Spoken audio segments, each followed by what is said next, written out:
back again to our Sunday episode, and today we have with us some very telling individuals representing our number one industry, which is tourism. And on this score, I now call upon Mr. Senob to my left to start off today's deliberations. Mr. Senob. Okay. Well, first of all, Mr. Shasni, I just want to thank you for having us on the show today. And I really appreciate you giving us a chance to talk today about the tourism sector and our views on it. I suppose we want to start off with just a little bit of a discussion, Mr. Shasni, with regards to the where we are in terms of the tourism product from a taxation standpoint as well as a product quality standpoint.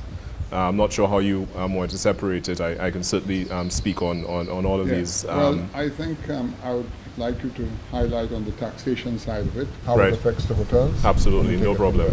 No problem. I suppose let's start by stating the obvious with regards to the value-added tax. As many people know, come April 1st, in a matter of 2 weeks, the hotel and tourism sector will be paying a rate of 10% on the value-added tax. As of right now, we're paying 8%. Stating the obvious again, 10% is a fair bit higher than 8%.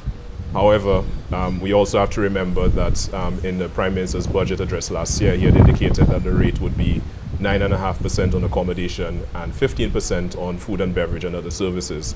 So suffice it to say that the 10% across the board is certainly a lot easier to implement and is a better position to be in than paying 9.5 and 15. That being said, I think we should be a little concerned for certain sectors, the tours and attraction sector in particular, and the DMCs, who as of right now are exempt and are now going from a position of being exempt to paying 10% tax. So that is a sector we're concerned about.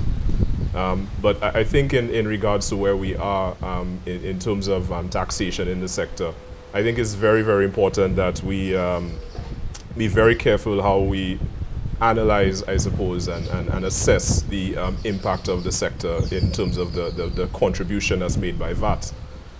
Because we've often heard that the sector is not paying its fair share and the sector is not contributing as much, but I think a lot of that comes from the fact that we may not be assessing it in the correct way.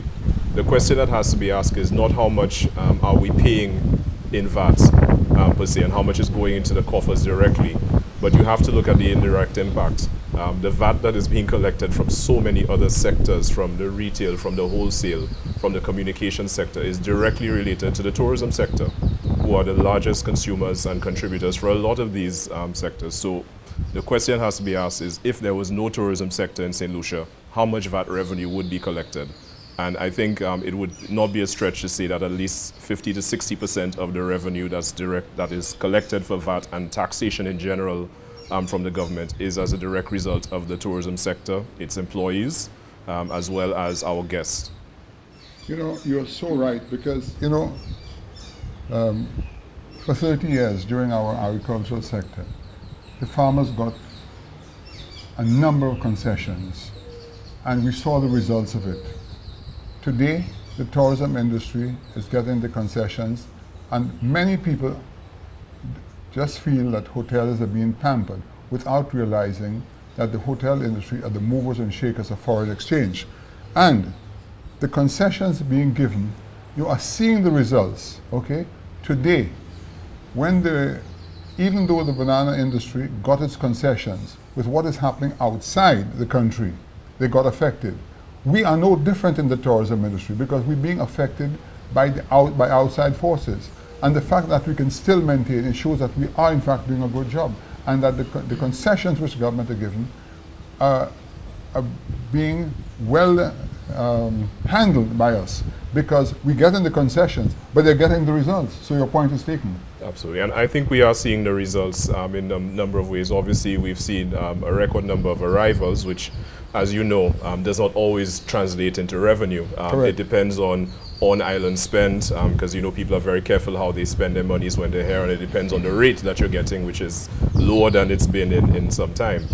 But I think that when you look at the awards that St. Lucia has won and the acclaim that we've won on a global scale, I think that the product has come a long way. It speaks for itself. It's come a long way. We still have a ways to go. Certainly. There's a lot of things that we can do better, but I think really someone has to do a proper assessment of the impact that the expenditure that the government has had on concessions and marketing has had. I think very often we look at the tourist board budget of some 45 million or so and say, well, we spent 45, but we only got this. That to me is not the way to measure it. As tourism economics has done studies using satellite accounting that has showed that more than half of the economic activity and tax generated on island is as a result of the tourism sector. So we are definitely producing a very good return on investment for the island, for the expenditure for the by taxpayers. Absolutely, no question about it. NOORANI, what is your take on what you've just heard so far? I think Sanov is quite right when he put it that arrivals have been on the upswing in recent months. But I think what is more telling is the whole issue of our competitiveness as a destination.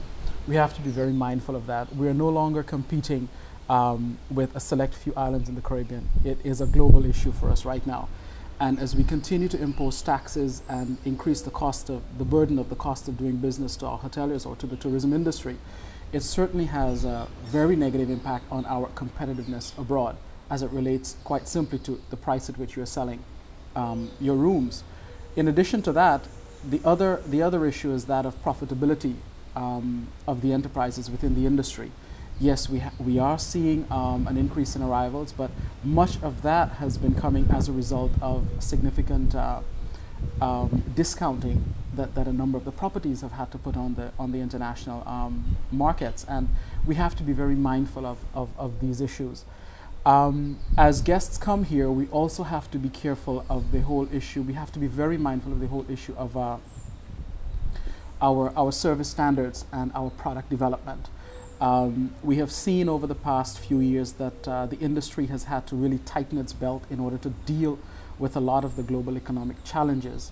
This has resulted in the absence of capital to reinvest into a number of plants, a number of properties, and really strengthen the product development aspect of the tourism industry. You've just raised a very good point, and this is part of my concern. In the last few years, despite, I'm fully aware of the fact that we have had a global recession, okay, and things have changed. But I've maintained that when things change, we have to start thinking outside the box. Correct. We cannot stand still, okay? Correct. And in my humble opinion, that administrations need to refocus on what they're doing in the line of taxation. What you could get before, you can't get now. The same way we as hoteliers have had to discount. Government itself needs to discount, right? Because everything, it takes two to tango, right? And if you discount, and then you can get participation from foreign interest. We need more rooms because you're dealing with volume, okay? Right. You cannot continue to accept, I think we have what, is it 4,000 rooms on the island in total? Yeah, 4,000 rooms. You know, really and truly, that's what caused us to have to pay extra funding for aircrafts, because an aircraft is not going to come here. You have to do your homework, and they will have to do theirs. Right. We need to fill the aircraft to fill our rooms. So your point is taken. And it's a fact that the traditional approaches to development and the growth of industries are simply not going to work within this time frame that we found ourselves in. There is certainly room for improvement as it relates to closer collaborative endeavors between the public and the private sector.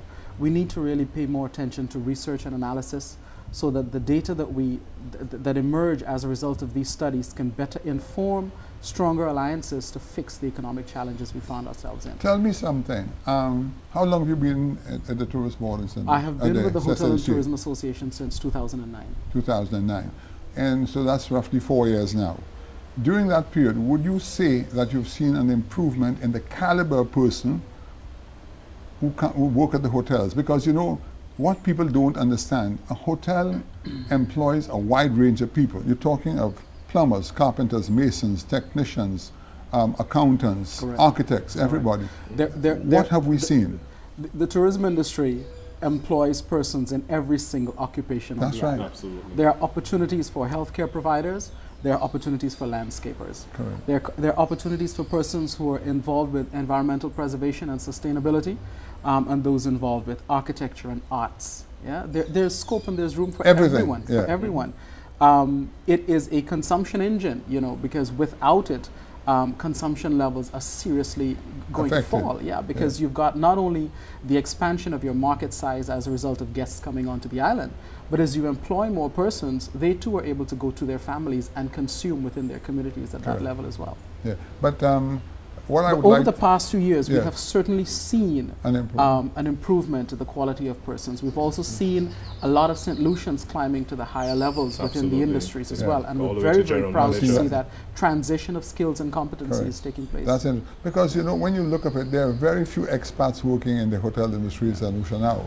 I mean, and even for those who are working primarily now within the culinary field, for example, we're seeing excellent synergies with them working along with local individuals who are aspiring to these heights, and we're seeing that transfer of those skill sets taking place in a very effective way. Now, while we're talking about personnel and production in the agricultural sector, have we seen an improvement in the quality of fruit and also the quality and quantity of what we require? Has that improved in any way? Well, I think marginally, but I think what we ought to be focused on is the potential that still exists. Gotcha. There is just tremendous potential. Within the industry now, the guests coming in are more health conscious. They would like to see a more community responsible and sustainably responsible tourism being sold. And they're very excited about concepts like farm-to-table approaches, where everything on the table is within a 3-mile radius from the property. They want to be able to tour the farms and talk with the community residents who are working in these farms. And so it makes good sense for the product to support the agricultural linkages that are there. Our challenge has been the dependability of that supply. A hotel has no business consuming resources aimed towards importing correct, because you give away a foreign exchange. That's correct. This is what we're here for. People have to understand that foreign exchange is our medication, things we have no chance of ever producing. That's what you need it for. The challenge is when you look to local providers of these agricultural produce, it's also disappointing to see that even the local suppliers are themselves importing such huge volumes from overseas. Which is crazy. So they're just traders. To the hotel industries. That's correct. And you want to see the benefits redound directly to the farmers and those industries. But they've got to prepare themselves in terms of addressing traditional problems like seasonality and prices. Yeah, you see, for instance, you just go up to Union, where you have the tilapia and all the exoras. Now, I think this is starting to kick off from what I'm told, okay? And also there's a big market in Martinique.